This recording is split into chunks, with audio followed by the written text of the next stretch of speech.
Assalamualaikum warahmatullahi wabarakatuh. Musun dibuat dari kita wa nafa'ana bi ulumi fid dharain amin al-Fatihah. A'udzu billahi minasyaitonir rajim. Bismillahirrahmanirrahim. Alhamdulillahirabbil alamin arrahmanir rahim maliki yaumiddin. Iyyaka na'budu wa iyyaka nasta'in ihdinas siratal mustaqim siratal ladzina an'amta 'alaihim ghairil maghdubi 'alaihim. Babul wudu'i, bab menerangkan tentang wudu. Syurutul wudu'i utawi pira-pira syarati wudu iku khamsatun ana 5. Jadi syarat-syarat wudu itu ada 5 macam. Al-awalu, yang pertama, ayyakunal mutawaddi'u musliman. Jadi yang pertama, orang yang melakukan wudu adalah seorang muslim. Jadi sudah jelas bahwa yang namanya wudu itu dilakukan oleh seorang muslim ataupun muslimah, dan bukan dilakukan oleh orang selain orang Islam. Kemudian yang kedua, ayyakuna mumayyizan. Wudu ini dilakukan oleh seseorang yang sudah mencapai pada tingkatan mumayyiz dan seterusnya. Artinya mumayyiz ini sudah dianggap mampu ataupun diperbolehkan dalam berwudu, apalagi tingkatan baligh dan seterusnya. Kemudian Allah yakuna ala akhdha'il wudu'i ha'ilun. Yang ketiga, masih tentang syarat itu adalah Allah yakuna ala a'dha'il wudu'i, tidak adanya anggota wudu yang terhalang. Yamna'u wusulal ma'i, dalam artian menghalangi air sehingga air wudu itu tidak sampai pada kulit. Wusulal ilal ma'i ilal basyarati, ini yang dimaksud. Jadi apapun itu sebetulnya boleh saja dipakai. Akan tetapi ketika yang dipakai itu menghalangi air, siraman air sehingga sampai pada kulit, maka itu tidak diperkenalkan. Kasyam'in, ini yang dicontohkan di sini. Ini kalau bahasa Jawa ini kan celak ataupun sejenis gincu, tetapi gincu lah ya, gincu. Yang gincu itu memang tebal sehingga memang menghalangi air itu sampai ke kulit. Karena memang bentuk barang ini memang ada beberapa macam. Ada yang tembus air, ada yang tidak tembus air. Kemudian contoh yang lain yang tidak diperkenankan adalah memakai cat kuku.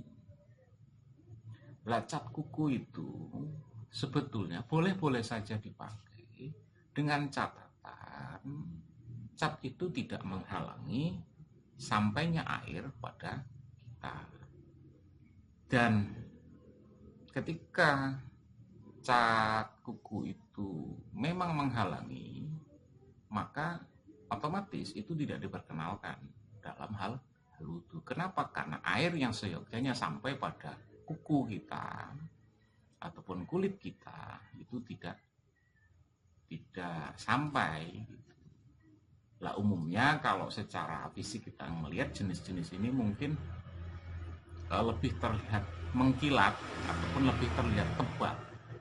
Tetapi ada model-model penggunaan jenis-jenis cat kuku ataupun jenis hiasan pada kuku ini yang masuk kategori ini boleh. Mana yang boleh? Saya tidak akan menyebutkan merek, saya tidak akan menyebutkan jenisnya apa, tapi saya pernah tahu itu ada dari jenis-jenis tumbuhan yang memang diolah kemudian ditempel sehingga menghasilkan satu warna. Dengan catatan ketika itu memang tidak menghalangi air wudhu maka itu diperbolehkan. Tetapi ketika itu menghalangi masuknya air maka itu tidak diperkenankan. Atau mungkin ada plastik yang memang sengaja ditempelkan sebangsa stiker, itu tidak diperkenankan. Kenapa? Karena menghalangi air. Itu masalahnya. Kemudian Allah yang takida fardon min furudi sunatan. Jadi syarat yang selanjutnya adalah tidak meyakini bahwa fardu ini adalah sunnah. Itu. Jadi niat kita juga jelas. Nawaitu du'a li raf'il hadasil ashari fardhul lillahi ta'ala. Jadi ada kalimat fardhul lillahi ta'ala. Jadi kefarduan ini juga harus ta'yin. Artinya memang harus dijelaskan bahwa ini adalah fardu dan bukan sunnah. Kemudian yang kelima, ayyakunal ma'u tahuron. Jadi yang dipakai dalam berwudu adalah air yang suci dan tentunya mensucikan. Yang selanjutnya faraidul wudu'i sitatun. Fardu wudu itu ada 6 bagian. Wahia an-niyatu. Jadi subbab selanjutnya adalah tentang fardu wudu yang diterangkan di sini bahwa fardu wudu itu ada 6 bagian. Di antaranya yang pertama an-niyatu adalah niat. Lah kapan niat itu dilakukan? Inda husli awali juz'in minal wajhi. Ketika membasuh awal bagian dari wajah. Lah niat itu diterangkan. Lah niat itu yang seperti apa? Lah ketika kita melihat referensi dari kitab yang lain itu diterangkan an-niyatu qasdu syai'in muqtaranam bi fi'li. Niat itu mengsengajakan diri ataupun hasrat. Kalau bahasa Jawa itu qasdu syai' itu ngerentek sesuatu yang diiringi dengan melakukan pekerjaan itu. Itu adalah niat.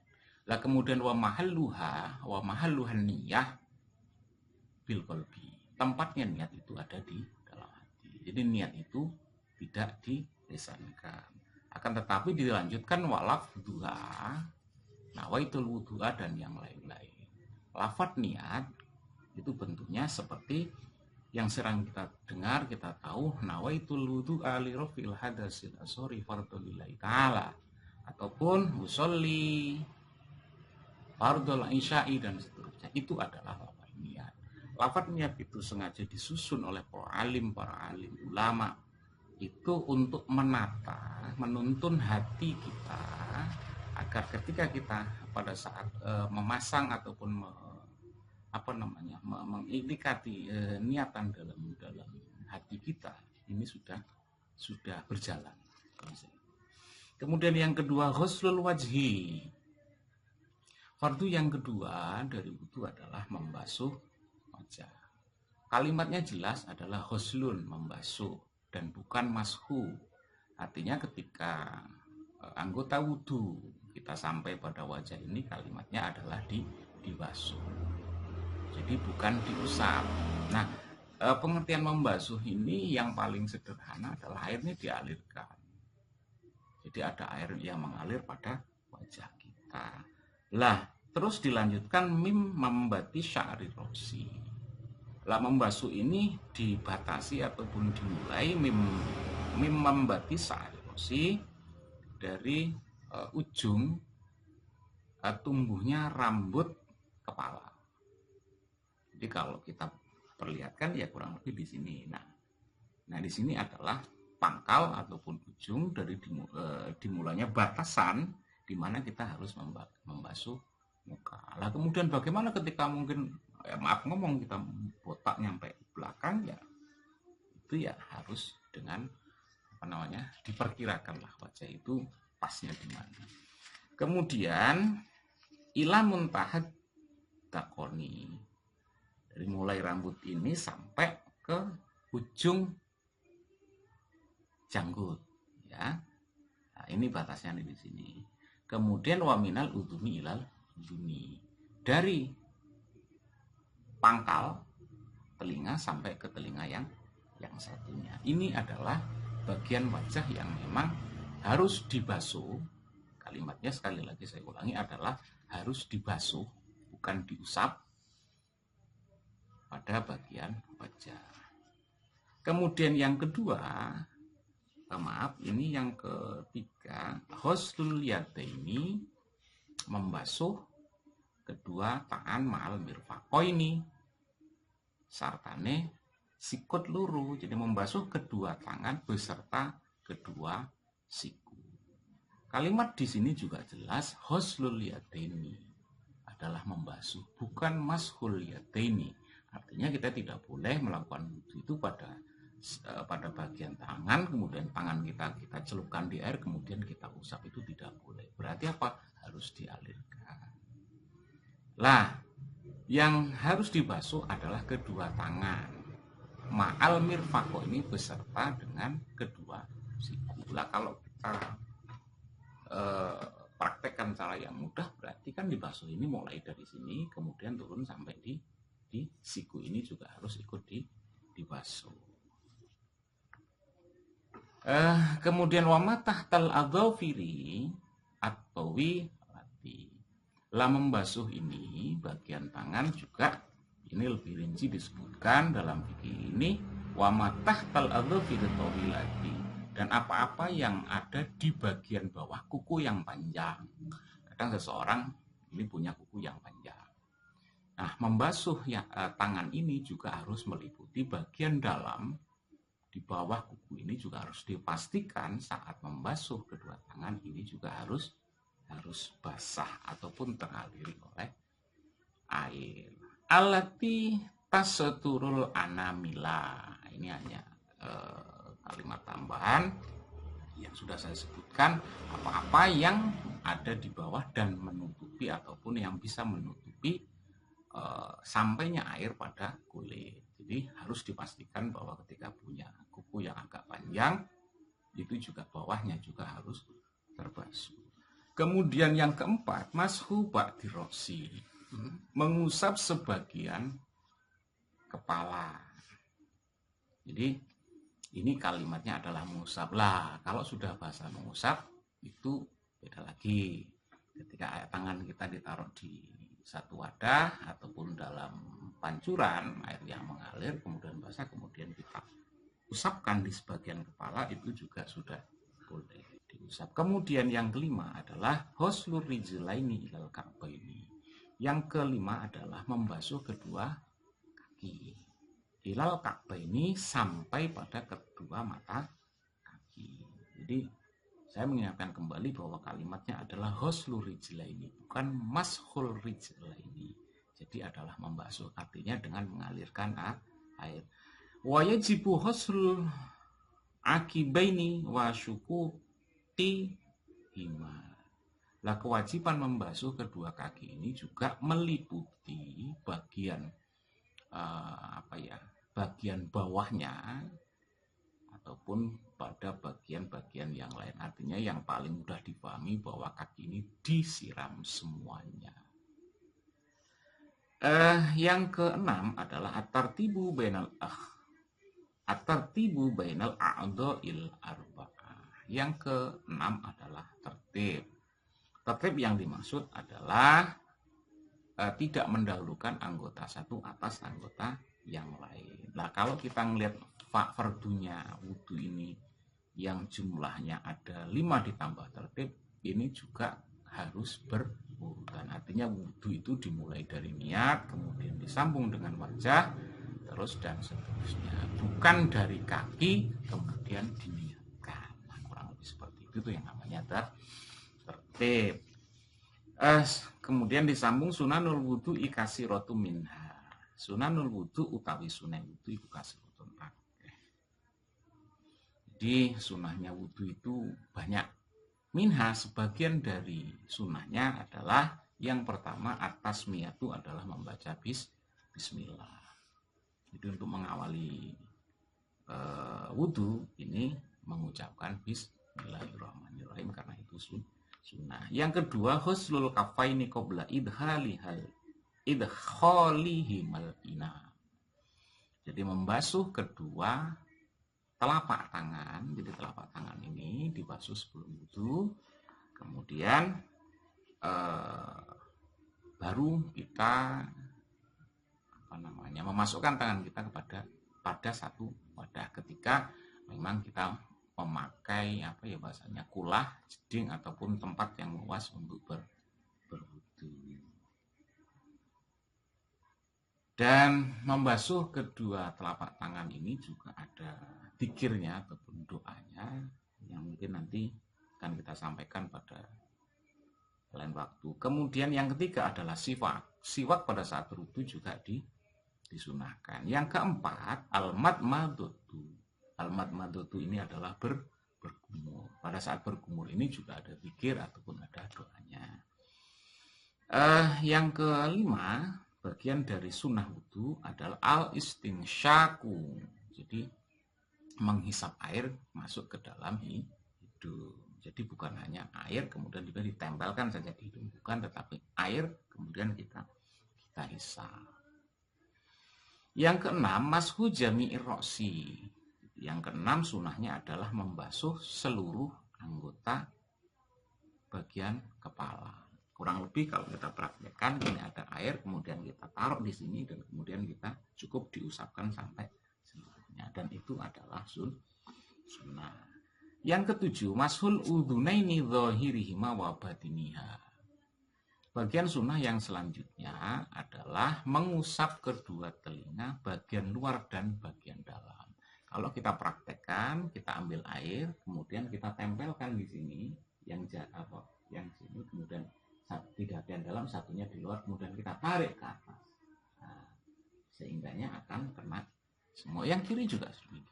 Kita taruh satunya di dalam bagian atas, setelah ada air wudu, kita tarik ke atas. Jadi bagian dalam dan bagian luar itu bisa kena. Jadi bukan hanya ambil air kemudian kita dilemparkan begitu saja. Itu kurang sempurna.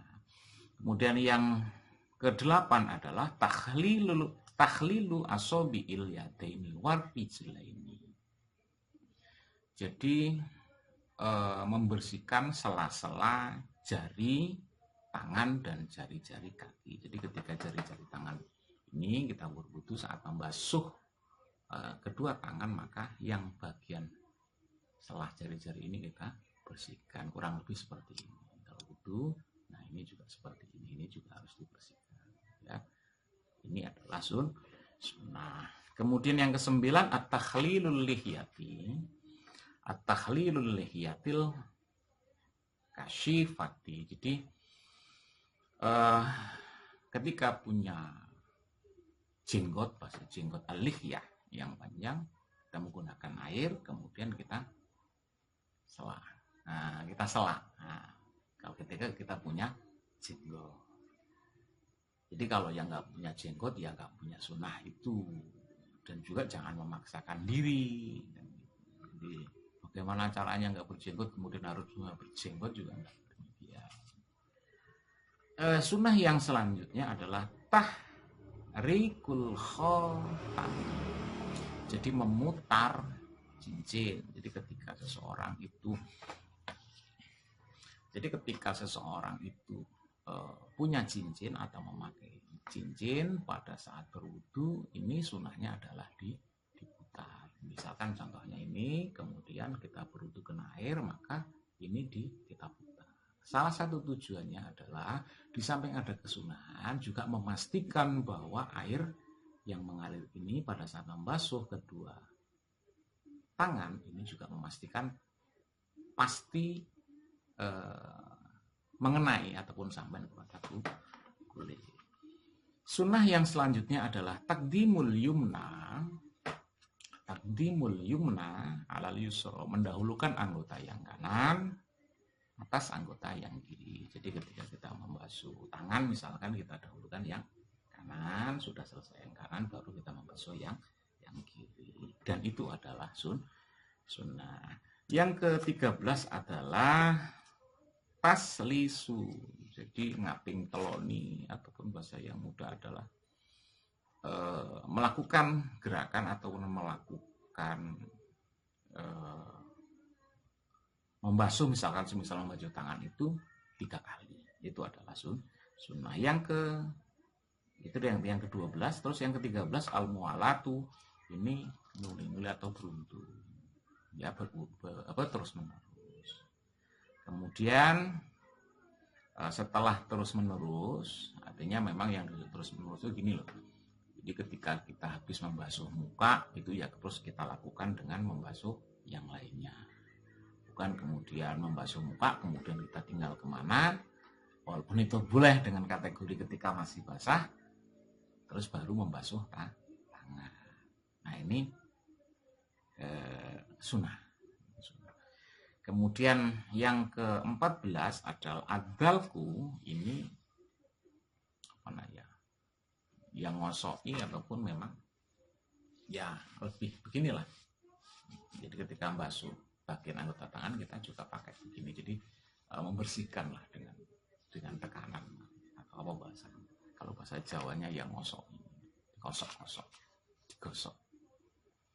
Yang ke-15 adalah ad-du'a ba'da. Jadi setelah melakukan wudu maka ditutup dengan berdoa. Doanya Allahumma ja'alni minat tawabina dan seterusnya. Nanti pada bahasan berikutnya kita akan coba bahas. Jadi dari awal kita sudah membahas tentang syaratnya wudu, kemudian fardu wudu, juga sekaligus sudah membahas sunnahnya wudu. Jadi itu semuanya hendaknya dilakukan. Dan ada beberapa catatan yang perlu saya sampaikan. Ini kaitannya juga dengan hal-hal yang sering terjadi karena keterbatasan pengetahuan tentang wudu. Jadi salah satunya adalah pada saat membasuh kedua tangan. Ini kita juga harus ingat bahwa membasuh kedua tangan ini ma'al mirfaqo ini jadi beserta dengan siku. Jangan sekali-kali karena memang karena mode baju pakaian pada saat kita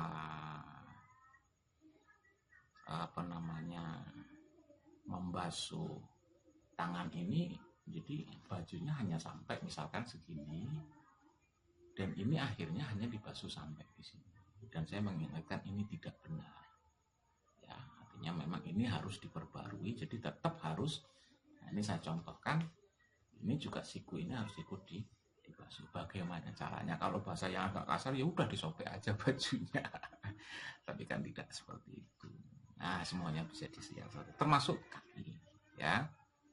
Jadi nanti kalau celananya kemungkinan pakai celana pensil yang sangat ketat, kemudian mata kaki kita tertutup atau nyampe bawah, kemudian kita kesulitan untuk melakukan wudu, itu juga harus dipastikan bahwa wudu kita sampai pada mata kaki. Itu yang mungkin bisa disampaikan. Mudah-mudahan semuanya berguna. Wallahul muwaffiq ila aqwamit thoriq. Assalamualaikum warahmatullahi wabarakatuh.